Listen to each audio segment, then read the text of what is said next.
இல்லாத காரணத்தினால் அண்மையில் ஏற்பட்ட புயலால் தென்பெண்ணை ஆற்றிலே சுமார் 2 லட்சம் கனஅடிக்கு மேல் தண்ணீர் ஆற்றிலே சென்ற காரணத்தினால் இந்த பாலம் அடித்து செல்லப்பட்டிருக்கிறது. ஒரு பாலம் கட்ட வேண்டும் என்று சொன்னால் ஏற்கனவே தென்பெண்ணை ஆற்றில் அதிக நீர் எந்த ஆண்டு சென்றது என்பது கணக்கிட்டு அதன் அடிப்படையில்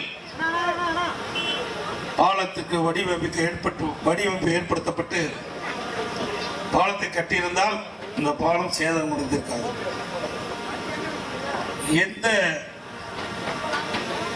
ஒரு ஆய்வு மேற்கொள்ளாமல் எடுத்தேன் கவித்தேன் என்ற அடிப்படையில் இந்த பாலத்தை கட்டிய காரணத்தினால் தென்பெண்ணை ஆற்றில் ஏற்பட்ட வெள்ளத்தால் இந்த பாலம் அடித்து செல்லப்பட்டிருக்கிறது. இந்த பாலம் திறக்கப்பட்டு 90 நாட்கள் தான் ஆகிடுது என்று மாவட்ட செயலாளர் குறிப்பிட்டார்கள். 90 நாட்கள் தாக்கு பிடிக்க முடியாத ஒரு பாலம் என்று சொன்னால் திமுக ஆட்சியின் நிர்வாகம் எப்படி இருக்கிறது என்பதை மக்கள் உணர வேண்டும். அதோடு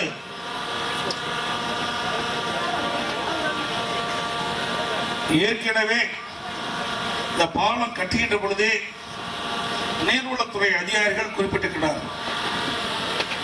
இந்த பாலத்தினுடைய உயரத்தை அதிகப்படுத்த வேண்டும், பாலத்தினுடைய தூண்கள் அதிகப்படுத்த வேண்டும் என்று தெரிவித்திருக்கின்றார்.